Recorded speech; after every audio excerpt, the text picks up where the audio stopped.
बढ़ते हैं आगे, हिमाचल का रुख करते हैं जहां पर कुल्लू में बारिश का ऑरेंज अलर्ट जारी किया गया है। कुल्लू के इलाकों में भारी बारिश की चेतावनी दी गई है। बारिश के साथ ही भूस्खलन का भी खतरा।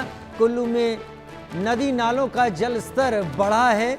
बारिश के साथ भूस्खलन का खतरा है। भूस्खलन का खतरा, कुल्लू में नदी नालों का जल स्तर बढ़ा है। देवभूमि पर कुदरत का प्रकोप। हिमाचल में कुल्लू में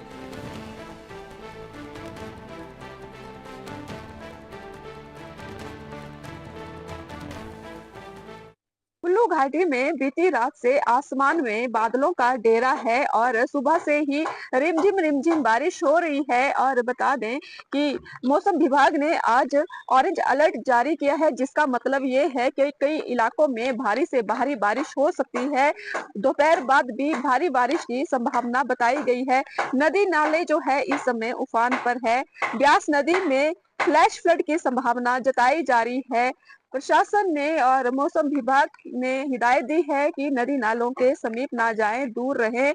वहीं पर्यटकों के लिए भी हिदायत दी है कि नदी नालों के समीप ना जाएं और मौसम विभाग की ताजा अपडेट पर नजर रखें और सुरक्षित स्थान पर रहें। वहीं स्थानीय लोगों के लिए भी है कि पर्वतीय स्थल की तरफ ना जाएं, मलबे वाले क्षेत्र से भी दूर रहें और नदी नालों से भी दूर हो कर अपनी जान है वो जोखिम में ना डालें। कुल मिलाकर इस समय जिला कुल्लू और मनाली का मौसम जो है सतर्कता और सावधानी बरतने वाला है। बने रहे आप हमारे साथ। इंडिया न्यूज के लिए मैं प्रिया शर्मा। हो रहा है, भूस्खलन हो रहा है। इस डर के बीच में हिमाचल में भारी बारिश ने पर्यटन को भी करीब करीब तबाह किया है। ऐतिहासिक रिज मैदान में पर्यटकों की संख्या एकदम घट गई है। किसान और बागवानों को सबसे ज्यादा नुकसान उठाना पड़ा है। होटल और अन्य व्यवसायों को भी काफी नुकसान हुआ है, क्योंकि बागवान जहां पर सेब हैं, सेब जा नहीं पा रहे हैं, रास्ते तबाह हैं। होटल और अन्य व्यवसायों में सामान नहीं आ पा रहा है, होटल में टूरिस्ट नहीं आ रहे हैं। तो स्थिति ये है कि इस बारिश के मौसम ने हिमाचल के कई व्यवसायों को बुरी तरीके से प्रभावित किया है। जहां पर ज्यादा स्थिति बुरी है, वहां पर पेड़ गिर रहे हैं, वाहन टूट रहे हैं। हालांकि अब तक की खबर यह है कि इस वाहन में कोई शख्स ऐसा नहीं था, लेकिन इससे वाहन बर्बाद हो गया और कई जगह रास्ते बर्बाद हो गए।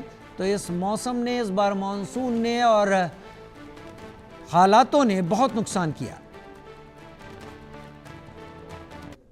हिमाचल प्रदेश में लगातार मूसलाधार वर्षा हो रही है। ऐसे में जो जीवन है वो अस्त व्यस्त है। 20 जून से लेकर अभी तक लगभग 310 से अधिक लोगों की जानी गई है। वहीं 250 करोड़ से अधिक सरकारी और निजी संपत्ति का नुकसान है। ऐसे में अगर हम राजधानी शिमला की बात करें तो जो भारी वर्षा, इसके चलते जो जगह जगह पर लैंडस्लाइड भी हो रहे हैं। लोगों को जो पीने का पानी समय पर उपलब्ध नहीं हो पा रहा है, यानी कि पीने की आपूर्ति की अगर हम बात करें तो 3 से 4 दिन के बीच आ रही, किसी क्षेत्र में इससे भी अधिक का समय ले लिया। कई मटमैला पानी आ रहा है, पंप हाउस में पानी गया है।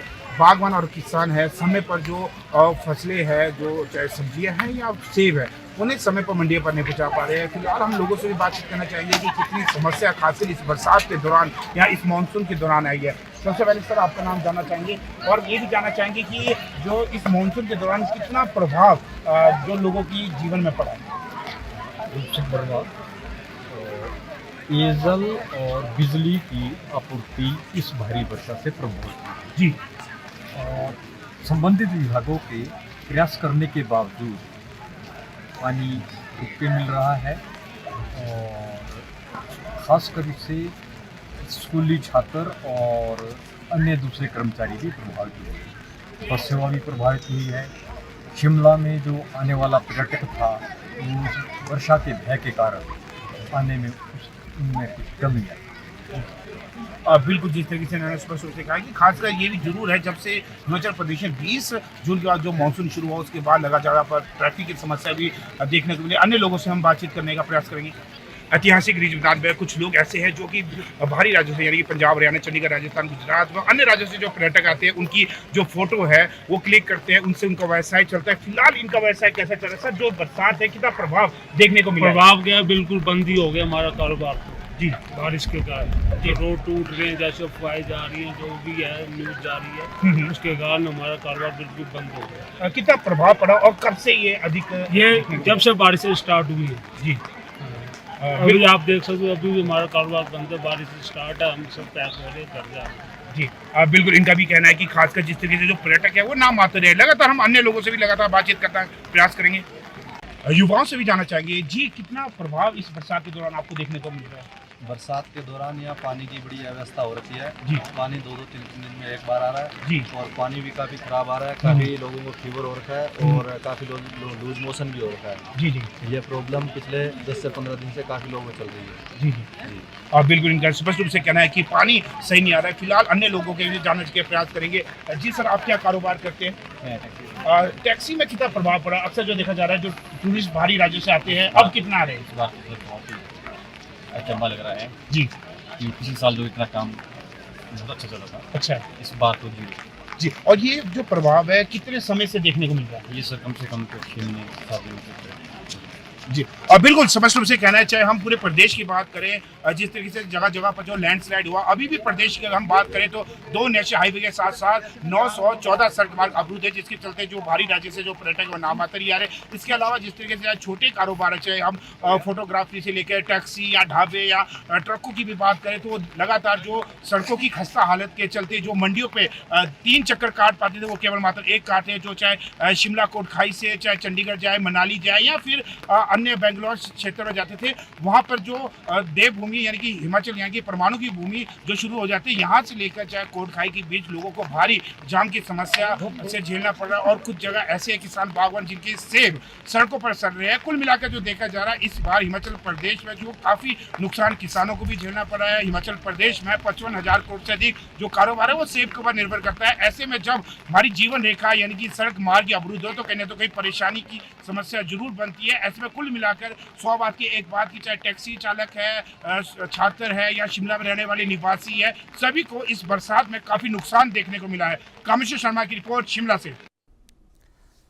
शिमला से आप कामेश्वर शर्मा की रिपोर्ट देख रहे थे। हिमाचल में क्या हालात हैं उन्होंने अच्छी तरीके से दिखाया, लोग कितना परेशान है ये भी समझा। लेकिन वहां से अगर रुक करें और देश की राजधानी दिल्ली पहुंचे तो यहां एक बार फिर यमुना नदी का जलस्तर खतरे के निशान को पार कर गया है। यमुना फिलहाल 205.33 मीटर से ऊपर बह रही है। हिमाचल प्रदेश में बारिश और हथनीकुंड से पानी छोड़े जाने के कारण ये हालात बने हैं। यमुना के किनारे रहने वाले लोगों पर बाढ़ का खतरा मंडराने लगा है। क्या दिल्ली, क्या फरीदाबाद, क्या उससे पहले का हरियाणा का हिस्सा, हर कहीं इस वक्त यमुना में जलस्तर बढ़ गया है और उससे लोगों को परेशानी है।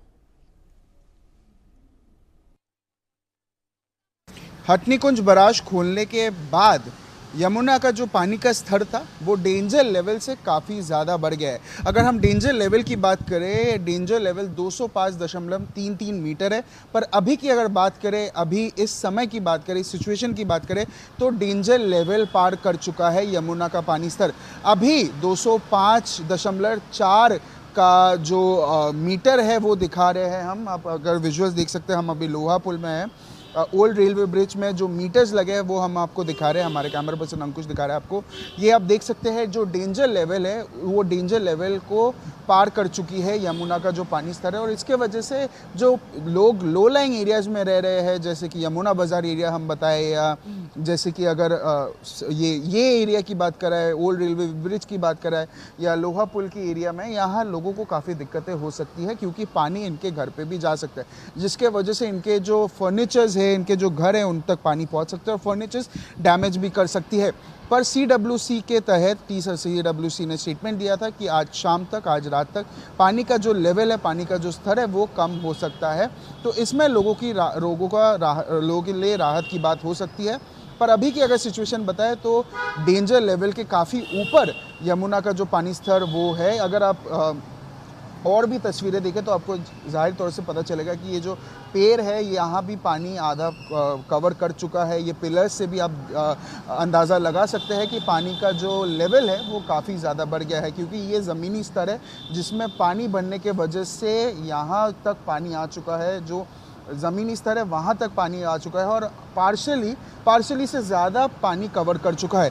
इसके वजह से दिल्ली सरकार ने भी काफ़ी सारे एडवाइजरीज जारी की है कि अगर पानी बढ़ता है, डेंजर लेवल से ज़्यादा बढ़ता है, तो temporary shelter homes, temporary stay homes और रेफ्यूजी कैंप्स बनाए गए हैं जो ऊपरी इलाके में बनाए गए हैं। जैसे सराय कालेखा की बात करें, मयूर विहार की बात करें, वहाँ काफ़ी सारे पानी के जो रेफ्यूजी होम्स है वो बनाए गए हैं। वहाँ सिविल वॉलंटियर्स होते हैं, सिविल डिस्ट्रिक्ट के लोग होते हैं जो मदद करते हैं उनको रहने के लिए। और दिल्ली सरकार ने ये भी कहा है कि जब तक ये जो खतरा टल नहीं जाता या पानी स्तर कम नहीं हो जाता, जो लोग लो लाइंग एरियाज़ में रहते हैं वो वहाँ जाके टेम्परेरीली वहाँ रह सकते हैं। इसके बावजूद भी अगर हम आपको विजुअल्स दिखाएं या तस्वीरें दिखाएं, आपको पता चलेगा कि जो पानी का जो फोर्स है वो काफ़ी ज़्यादा बढ़ता हुआ नज़र आ रहा है। पानी का फोर्स भी, क्योंकि पानी जब बढ़ता है तो फोर्स भी बढ़ जाता है, जिसके वजह से दिक्कत बहुत हो सकती है, क्योंकि ये फोर्स के तहत पानी लोगों के घर तक भी घुस सकती है और इसमें लोगों को काफ़ी ज़्यादा नुकसान भी पहुंचा सकती है। और इसके वजह से कहीं ना कहीं जो लोग लो लाइंग एरियाज़ में रहते हैं उनको काफ़ी दिक्कतें होती है, क्योंकि उनके घर तक चली जाती है पानी। उनके जो रास्ते हैं, जैसे अगर हम यमुना बाज़ार की बात करें, जो टनल्स है उन तक पानी भर जाता है, जिसमें लोगों को जाने आने में काफ़ी ज़्यादा दिक्कत होती है।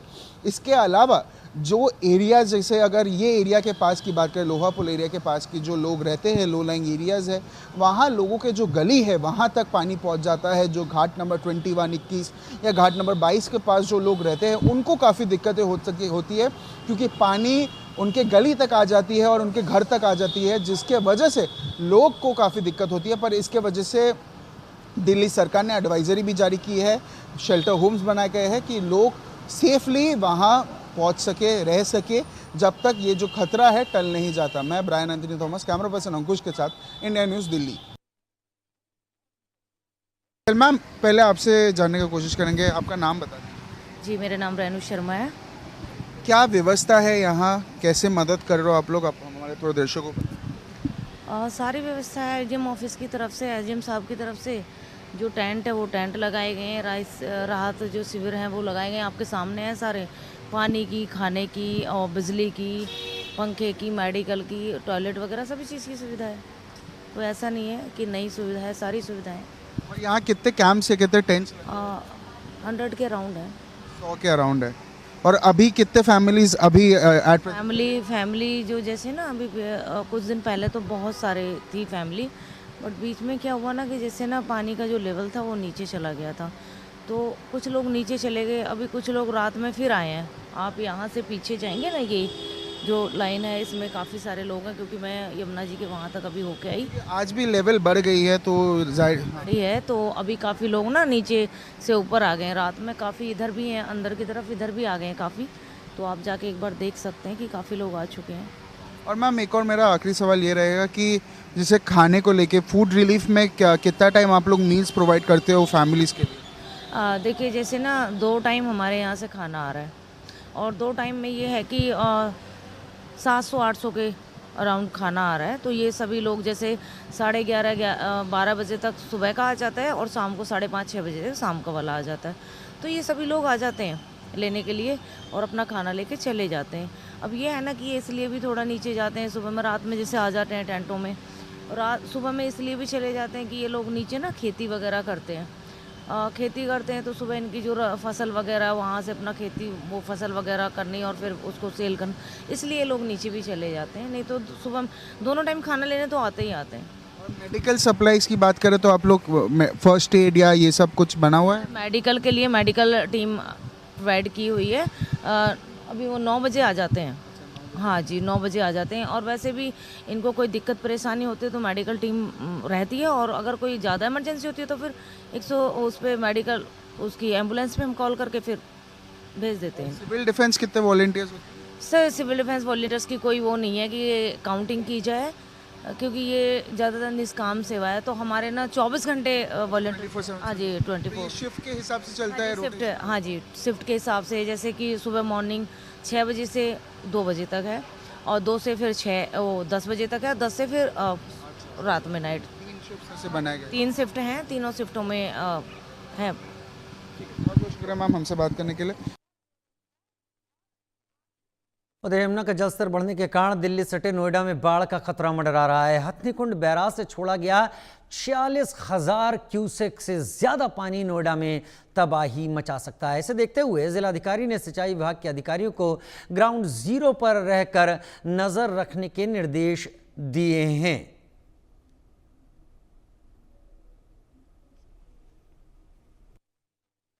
नोएडा पे लगातार बाढ़ का खतरा फिर से मंडराने लगा है। आप मेरे पीछे देख सकते हैं यमुना का जलस्तर लगातार बढ़ रहा है, जिसको लेके कहीं ना कहीं लोगों में चिंता का विषय है। आप मेरे पीछे देख सकते हैं ये यमुना नदी का तट है, जिसमें लगातार बाढ़ का जैसे खतरा फिर से बढ़ने लगा है। काफ़ी ऊपर खतरे के निशान के ऊपर यमुना इस समय बह रही है।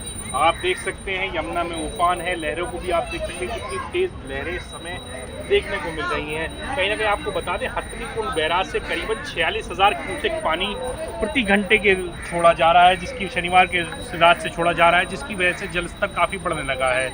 आपको बता दें शुक्रवार से पहले यहाँ पे पानी काफ़ी नीचे चला गया था, पर शनिवार से जो दोबारा से पानी छोड़ा जा रहा है उसकी वजह से करीबन 6-7 फुट ऊपर यमुना बहने लगी है, जिसको लेके नोएडा का जो डूब क्षेत्र है, जहाँ जो डूब क्षेत्र है उनमें लगातार बाढ़ जैसा खतरा, बाढ़ जैसी स्थिति उत्पन्न न हो, इसको लेके प्रशासन अलर्ट मोड में है। जो आसपास रह रहे डूब क्षेत्र में रह रहे लोग उन्हें भी वहाँ से खाली करके ऊंचे इलाकों में जाने के लिए बोल दिया गया है। और इस पे सारी डीएम मेधा रूपम ने भी इसको लेके बैठक करी है। उन्होंने सिंचाई विभाग के अधिकारियों को निर्देशित किया है कि वो इस पे लगातार नज़र बनाए रखें, और पुलिस प्रशासन भी इस पर नज़र बनाए रखा है। इंडिया न्यूज़ से मैं अली खान, नोएडा। उधर यमुना के जलस्तर ने एक बार फिर खतरे के निशान को पार कर दिया है। दिल्ली के साथ साथ उत्तर प्रदेश में भी यमुना का रौद्र रूप देखने को मिल रहा है। यमुना नदी के बढ़ते जलस्तर से गाजियाबाद में बाढ़ का खतरा मंडरा रहा है। लोनी इलाके की बात करें तो वहां पर बाढ़ जैसे हालात हैं, जो आप तस्वीरों में भी इस वक्त देख रहे हैं। मेरी मौजूदगी इस समय गाजियाबाद के लोनी क्षेत्र में, जो यमुना के किनारे दूब क्षेत्र की जो खेती है वहाँ पे हूँ मैं। और ये जो यमुना का जल स्तर बढ़ा है, इससे लगातार यहाँ पे आप देख रहे हैं ये मेरे पीछे किसानों की जो दूब क्षेत्र में जो चारा गाय भैंसों के लिए, जो पशुओं के लिए चारा होता है, वो पूरा जो लगभग आधा डूबा खड़ा हुआ है। ये पूरे क्षेत्र में यमुना का जल स्तर यहाँ पे लगातार बढ़ रहा है। ये चौथी बार भी पिछले एक सप्ताह में ये बढ़ा है। लगातार यहाँ पे जल स्तर कई बार बढ़ चुका है। और अभी इस जल स्तर बढ़ने से चाहे वो सब्जी की खेती हो, चाहे वो फूलों की खेती हो, चाहे वो पशुओं के लिए चारा हो, जो दूब क्षेत्र की सैकड़ों बीघे जो फसल थी किसानों की, वो पूरी तरह से नष्ट हो चुकी है। और ये जो है अभी आप देख रहे हैं कि लगातार जल स्तर बढ़ने से किस तरह की स्थिति है। हालांकि बाढ़ नहीं आई है, लेकिन बाढ़ जैसी ही स्थिति यहाँ पे क्षेत्र में जो दूब क्षेत्र है यहाँ बनी हुई है। यहाँ बदरपुर कॉलोनी है पास ही में, वहाँ के लगभग 2 दर्जन से अधिक लोग जो दूब क्षेत्र में घर बना के रह रहे थे, उन्होंने ऊपर पुश्ते पे आके जो बांध है उस पे आके आसरा लिया हुआ है, तंबू तान के जो है वहाँ पे अपनी गुजर बसर कर रहे हैं। परंतु प्रशासन पूरी तरीके से निगरानी बनाए हुए है यहाँ पे, क्योंकि 2023 में यहाँ पे जो बाढ़ आई थी उससे लगभग क्षेत्र के लाखों लोग प्रभावित हुए थे, जनजीवन अस्त व्यस्त हुआ था और ये बांध टूट गया था। और उसके बाद जो है यहाँ पे लोगों के घरों में कई फीट पानी घुस गया था और हजारों बीघे किसानों की जो फसल है वो यहाँ पे नष्ट हुई थी। तो अभी जो फसल है पूरी तरीके से डूब गई है। ये पूरे यमुना का जो जल स्तर बढ़ने का ये अभी लगातार यहाँ पे असर देखा जा रहा है। पूरे इसमें सब में खेती होती थी और अभी जिस तरीके से जो खेती की स्थिति है वो आप देख रहे हैं, पूरा जल स्तर ये बढ़ा हुआ है और इस जल स्तर बढ़ने से ये स्थिति पूरे क्षेत्र की बनी हुई है। हालांकि बाढ़ ऐसे नहीं कह सकते, परंतु बाढ़ से कम भी नहीं है। बाढ़ की तरफ पूरा जो है इशारा कर रखी है। ये जो जल स्तर है लगातार यहाँ पे जल स्तर जो बढ़ रहा है उससे चारों तरफ जो है यहाँ पे किसानों की स्थिति खराब हुई है। जनजीवन जो यहाँ के दूब क्षेत्र के लोग हैं, जो जिनकी ये खेती है, उनको काफ़ी परेशानी हो रही है सब। और काफ़ी जो है जल स्तर बढ़ने से यहाँ पे जो है लोगों को, जो लोग यहाँ पे खेती करने के लिए अपनी फसल उगा रखे थे, उनका काफ़ी नुकसान हुआ है। और लगातार जल स्तर बढ़ रहा है क्योंकि दिल्ली यहाँ से निचले स्तर पे है। तो अभी जो है दिल्ली में जब भी बाढ़ आने जैसी स्थिति होती है तो यहाँ जो है जल रोक दिया जाता है और ये जल स्तर हथनीकुंड बैराज से छोड़ा जा रहा है। और हथनीकुंड बैराज से जब पानी छोड़ा जाता है तो लाखों क्यूसेक वहाँ से पानी छोड़ा जाता है और वो गाजियाबाद, बागपत गाजियाबाद के होते हुए दिल्ली से निकलता है आगे जाके। तो ऐसे में अगर बात की जाए यमुना के जो जल स्तर की, वो जो खतरे का निशान है उसके बिल्कुल खतरे के निशान से छूते हुए जल स्तर चल रहा है। और बाढ़ न होते हुए भी बाढ़ जैसी स्थिति बनी हुई है। लगातार यहाँ पे जो है प्रशासन निगरानी कर रहा है, कोई 2023 जैसी दुर्घटना न हो, अनहोनी न घटे, इसलिए जो है सिंचाई विभाग द्वारा यहाँ पे बोरियों में, सैकड़ों बोरियों में मिट्टी यहाँ भर के रख दी गई हैं कि जो है कभी अगर ऐसी आवश्यकता पड़ी तो जो कहीं बांध टूटता है तो कहीं ना कहीं उनको रोकने के लिए काम आएंगी। हालांकि जो जल स्तर बढ़ा है वो इतनी जो यमुना का जो जल जो पानी है उसका रफ्तार इतनी तेज है कि जो खेती के आसपास जो डोले बंधे हुए थे वो डोले जो है टूट चुके हैं और यहाँ पे डोले, उन डोलों को तोड़ के अंदर जो है खेतों में पानी घुस चुका है। जो अभी ये मेरे पीछे जो फसल है आप साफ देख रहे हैं। Santosh Chauhan, India news, Ghaziabad. यमुना को बागपत की जीवन रेखा कहा जाता है, लेकिन इस बारिश में यमुना का रौद्र रूप बागपत के लिए परेशानी का कारण बन गया। बागपत शहर समेत गांवों की दर्जनों बस्तियों में बाढ़ का पानी घुस गया। इतना ही नहीं, खेतों में पानी भरने से फसलों को भी भारी नुकसान हुआ है। बागपत की लाइफलाइन कही जाने वाली यमुना का ऐसा रौद्र रूप आपको कभी देखने को नहीं मिला होगा। फिलहाल हम लोग बागपत के छपरौली क्षेत्र के सबगा गांव में हैं, जहां यमुना ने खासा कहर मचाया है। यहां हमारे साथ कुछ ग्रामीण हैं जिनकी फसलें बर्बाद हुई हैं। अगर फसलें बर्बाद की बात करें तो तकरीबन 6000 बीघा रकबा खड़ी फसल बर्बाद हुई है। इसी के साथ साथ किसानों की जो जमीन है वो यमुना में बह गई है। फिलहाल हम बात करेंगे। क्या नाम है जी आपका? विनोद जी। विनोद जी, क्या कितना नुकसान? 6000 बीघे लगा दी। फिलहाल जो यमुना की स्थिति है मुझे दिखाई दे रही है, लगभग कितनी फसल बर्बाद हुई होगी? करोड़ों रुपए की फसल बर्बाद हो गई जी। करोड़ों रुपए की फसल बर्बाद हुई। कोई इसका बचाव का तरीका? बचाव का तरीका जी ठोकर है जी। अच्छा, हाँ। प्रशासन ने बनाने की कोशिश करी कभी? नहीं जी, नहीं करी। आपका क्या नाम है सर? धर्मेंद्र पवार। पवार साहब, यमुना रौद्र रूप में है, सबका गांव खतरे में है, इसके बारे में बताइए कि ये पहली बार ऐसा हुआ या हमेशा हर साल ऐसा? नहीं, हर साल नहीं, दरअसल एक साल बीच में छोड़ गए, तीसरी साल भी काफ़ी कटान हो गया। उस समय पे हमने जो सैनी जी मंत्री थे प्रदेश सरकार में, उनसे आग्रह करा, निवेदन करे वे गाँव में आए और ठोकर के लिए मांग करती उस समय पे। अगर उस समय पे ध्यान दिया जाता तो आज ये दिन साथ देखने को नहीं मिले थे। हमारे गाँव का किसान तो बिल्कुल बर्बाद हो चुका, उनको तो कहीं बाहर दूसरी जगह जाकर आसरा लेना पड़ेगा, क्योंकि कहीं कोई ज़मीन बेची नहीं बोने खाने के लायक। जो भाई बता रहा था अभी 6000 नहीं, ज़्यादा ज़मीन हो ली, लगभग 7000 बीघे के आसपास अपने गांव की ज़मीन चली गई।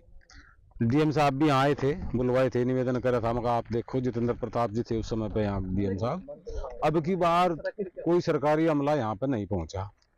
अगर कुछ थोड़ा बहुत भी प्रयास सरकार करती, प्रशासनिक अधिकारी प्रयास करते तो ये दिन देखने को नहीं मिले थे। सरकारी जो प्रयास हैं वो पर्याप्त नहीं है। हमारे साथ बुजुर्ग किसान हैं। बाबूजी, आपका नाम? ओम प्रकाश जी।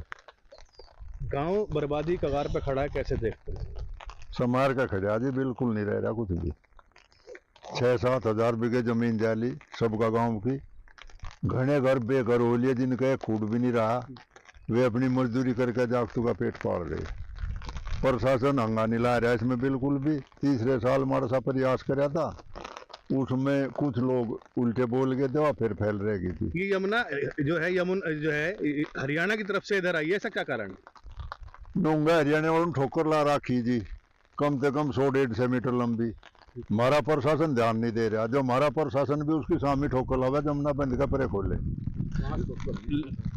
लगभग कितने गांव खतरे में अभी यहाँ क्षेत्र के? यहाँ सबका और जाकर 2 गांव क्षेत्र के करड़े उसमें आ रहे बंधन में। कटान तो हर गांव और जगह चल रहे, थोड़े थोड़े ककोर है, पदरखा है, इनमें सारू में है खूब, पर ज्यादा नुकसान सबके में है हाल में। सबका गांव पूरी तरह खतरे में है और ये युवा साथी भी साथ हैं। यमुना के बिल्कुल किनारे पे खड़े हो, खतरे की चीज है, कैसा लगता है? जी बड़ा मुश्किल लग रहा है हमें, तो बड़ा खतरा लग रहा है, गांव वालों को भी खतरा लग रहा है। गांव में ना चली जाए ऐसे इतना कटान हो रहा। रोज की करीब 5 या 600 बीघे जमीन हमारी कट रही, उसके साथ में जमीन का भी नुकसान हो रहा है और फसल का भी। बड़ी आस थी किसानों को अपनी फसल तक आगे फसल आओगी, जागतों की फीस भी जमा करनी पड़े और भी खर्चे हैं, कोई साधन नहीं रहा है, या आमदनी का स्रोत नहीं रहा, सब बंद हो गए। रोटी के लिए अभी मोहताज हो रहे, कुछ किसान ऐसे हो रहे जिनका कोई जमीन नहीं बची, बिल्कुल भी कोई वो ही नहीं रहा, अस्तित्व उनका खत्म हो गया। क्या करेंगे क्या नहीं है भविष्य में। सबका गांव के किसानों का अस्तित्व खतरे में है और बिल्कुल हम यमुना किनारे पे हैं, किसान है हमारे साथ। यहाँ एक सरकारी ट्यूबवेल थी। हाँ जी। क्या हुआ उसका? वो भी बह गई जी जमुना में। लगभग कितना नुकसान आपको लगता? नुकसान है जी 6-7 हजार बीघे का और करीब करीब आधा गांव घर से बेघर है। एक बताओ आगे कैसे गुजारा चलेगा? बच्चों का भी भविष्य देखना है, बच्चों की फीस भी है, पढ़ाई भी है, सब काम है। गांव का बहुत नुकसान है। ये सबका गांव का दर्द है जहां यमुना ने खासी तबाही मचाई है। आप मेरे साथ देख सकते हैं, मैं अपने सहयोग कहूंगा कि फिलहाल यमुना के रौद्र रूप को दिखाएं। जिस तरह से कटान चल रहा है और जो बताया जा रहा है कि चारों तरफ ये जो विपुल जल राशि दिखाई दे रही है, ये कहीं ना कहीं छपरौली क्षेत्र कहें या बागपत जिला कहें, ये कहा जा सकता है कि ये बागपत के लिए लाइफ लाइन नहीं है, बर्बादी का कारण बन गई है। और फिलहाल आप देख सकते हैं ये जो तेज बहाव है, ये कहीं ना कहीं किसी घटना का संकेत भी दे रहा है। फिलहाल की स्थिति ये है कि जिस तरह से कटान लगातार हो रहा है, ये कटान किसान का कटान है, किसान की फसल का कटान है, और किसान सबका और छपरौली क्षेत्र का जो किसान है वो फिलहाल भुखमरी के कगार पे और यमुना माई से प्रार्थना कर रहे हैं कि किसी तरह अब अपने रौद्र रूप को समेट लो। विवेक कौशिक, इंडिया न्यूज, बागपत।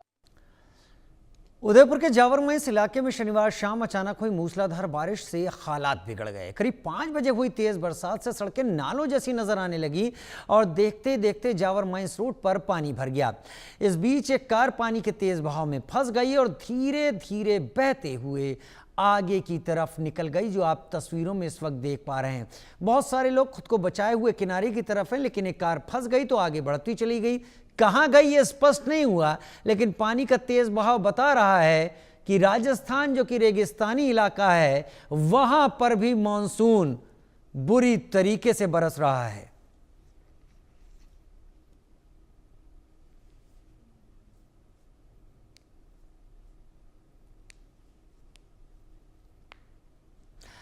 राजस्थान, हरियाणा, दिल्ली, बिहार, उत्तर प्रदेश, मध्य प्रदेश, गुजरात, महाराष्ट्र, किसकी बात करें, लेकिन पंजाब की अगर हम बात करेंगे तो आप भी हैरान होंगे। करीब 4 दशक यानी 1988 के बाद सबसे भयानक बाढ़ आई है। इस बाढ़ से 3 लाख एकड़ की फसल बर्बाद हो गई, बताया जा रहा है। 1018 गांवों के करीब की नफरी संख्या है जो पानी में डूबे हुए हैं। अब तक 11,300 लोगों को बचाया गया है। उधर हिमाचल, जम्मू कश्मीर में भारी बारिश के कारण सतलुज, ब्यास, रावी उफान पर हैं। बाढ़ के कारण गुरदासपुर, अमृतसर, तरनतारन, फिरोजपुर, पठानकोट, फाजिल्का, कपूरथला और होशियारपुर जिलों में भारी नुकसान हुआ है। इसमें ज्यादातर वो हैं जो पहाड़ी इलाकों से सटे हुए हैं या बॉर्डर के इलाकों से। राहत और बचाव कार्य के लिए army, air force, BSF, NDRF, SDRF और पंजाब पुलिस की टीम काम कर रही है। बड़ी खबर का रुख कर लेते हैं, अजनाला की बात करें, जहां पर बाढ़ से हालात बिगड़ गए हैं। मुख्य सचिव ने बाढ़ प्रभावित क्षेत्र का दौरा किया। बाढ़ पीड़ित लोगों से मुख्य सचिव ने मुलाकात की, पीड़ितों की हर संभव मदद का आश्वासन दिया। बाढ़ से हुए नुकसान की भरपाई की जाएगी, ऐसा मुख्य सचिव का कहना है। ये खास तौर पर एम्फीबियस व्हीकल, ये वो व्हीकल हैं जो भारत सरकार ने ऐसी आपदा से जूझने के लिए उपलब्ध कराए हैं। ये जमीन पर भी चलते हैं, पानी पर भी चलते हैं। लोगों को बचाने के लिए बड़े कारगर व्हीकल ये कहे जाते हैं। जब मौसम ऐसी मार करता है तब इन्हीं चीजों की जरूरत होती है जो लोगों की जान बचाने के लिए काम आ सके। वरुण कुमार पठानकोट से हमारे साथ इस वक्त लाइव जुड़े हुए हैं। वरुण, पठानकोट जो कि बॉर्डर से लगा इलाका है, पठानकोट जो जम्मू कश्मीर से भी लगा हुआ इलाका है, वहां पर क्या स्थिति है? बता दी जाए कि पठानकोट में जो हालात काफी नाजुक बने हुए हैं। एक तरफ हिमाचल की तरफ से हो रही पहाड़ों में बारिश और क्लाउड ब्लास्ट के बाद जो पानी रावी दरिया में आ रहा है, उधर जम्मू में भी जो तेज बारिश और क्लाउड ब्लास्ट के मामले आ रहे हैं, उसके बाद जितना भी पानी है वो उज दरिया में आ रहा है, जिसकी तरफ से पठानकोट के सरहदी इलाका भोआ में काफी नुकसान पहुंचा है। आप तस्वीरों में मेरे पीछे देख सकते हैं, ये रावी दरिया है जो कि अपने काफी उफान पे है। आज इसका थोड़ा सा लेवल जो है पानी का जो है कम हुआ है। आपको बता दिया जाए कि 527 मीटर जो है रंजीत सागर डैम का पानी का लेवल जो है चला गया था, जिसके बाद लगातार रावी दरिया में जो है पानी छोड़ा गया। आपको बता दिया जाए कि एक तरफ एकदम से जो है 2 लाख क्यूसिक पानी जो है रावी दरिया में छोड़ा गया, जिसके बाद हल्का भुआ के गांवों को काफी नुकसान पहुंचा। उसके साथ ही साथ हल्का सुजानपुर में भी काफी नुकसान हुआ। अगर कैजुअलिटी की बात की जाए तो अभी तक कुल 8 कैजुअलिटी जो है जिला पठानकोट में हो चुकी है और लगातार आर्मी की तरफ से, एनडीआरएफ की तरफ से और एयरफोर्स की तरफ से रेस्क्यू ऑपरेशन कर लोगों को सुरक्षित जगहों पर भेजा जा रहा है और कई जगहों पर राहत शिविर भी बनाए गए हैं। आपको बता दें कि अगर रावी दरिया में पानी और आता है तो इसका नुकसान जो है निचले इलाके गुरदासपुर, अमृतसर और अजनाला में देखने को मिल सकते हैं, क्योंकि लगातार जो है ऊपर पहाड़ी इलाकों में और बारिश हो रही है, जिसका असर अभी मैदानी इलाकों में अभी तक कम नहीं हुआ। बहुत शुक्रिया मेरे साथ जुड़ने के लिए, वरुण कुमार पठानकोट से लाइव जुड़ने के लिए। तस्वीरें आपके आसपास देख पा रहे हैं, हालात क्या हैं पानी से इस वक्त जूझ रहे पंजाब की। पठानकोट से आप ये तस्वीरें दिखा रहे हैं जहां पर ऐसे एम्फीबियस व्हीकल उतारे गए हैं पानी के अंदर जो जमीन पानी दौरों पर चलते हैं। 5 तस्वीरें गुरदासपुर की, सुल्तानपुर लोधी की, फरीदकोट की, फिरोजपुर की। 4 तस्वीरें हम दरअसल इस वक्त आपको दिखा रहे हैं जो कि गुरदासपुर, फिरोजपुर, फरीदकोट, सुल्तानपुर लोधी की ये तस्वीरें हैं। फसलें डूब गई हैं। सतलुज, ब्यास, रावी ने जो पानी इनमें आया है उन्होंने अपने तटबंधों को तोड़ दिया है। खेतों में जगह जगह वो पानी फैल गया है।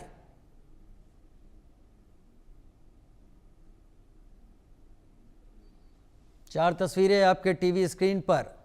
गुरदासपुर में कहाँ कितना पानी भरा हुआ है, सुल्तानपुर लोधी में क्या हाल हैं वो भी आप देखिए।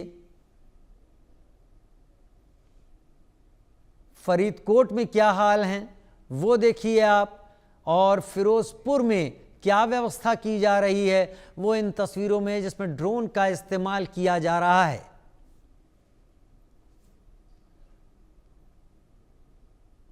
बहुत जल्दी हमारे रिपोर्टर हमारे साथ जुड़ने वाले हैं, जैसे ही जुड़ेंगे तुरंत हम उनका रुख करेंगे। गुरदासपुर से रोहित गुप्ता हमारे साथ इस वक्त जुड़ गए हैं। रोहित, गुरदासपुर के क्या हालात हैं इस वक्त? गुरदासपुर में क्या क्या कंडीशन है? प्रशासन कहां कहां तक पहुंचा? कहां कहां ये पानी आ चुका है इस वक्त?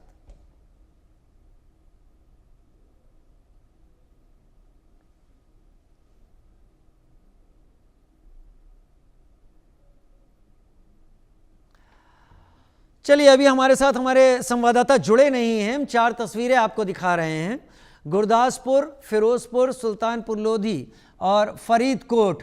अब हमारे साथ हमारे संवाददाता जुड़ चुके हैं। रोहित, तस्वीरें दिखाइए, क्या हाल है, क्या हो रहा है ये बताइए, कितने लोगों तक वहां पर मदद पहुंची है, सारी डिटेल। Hello sir, finish.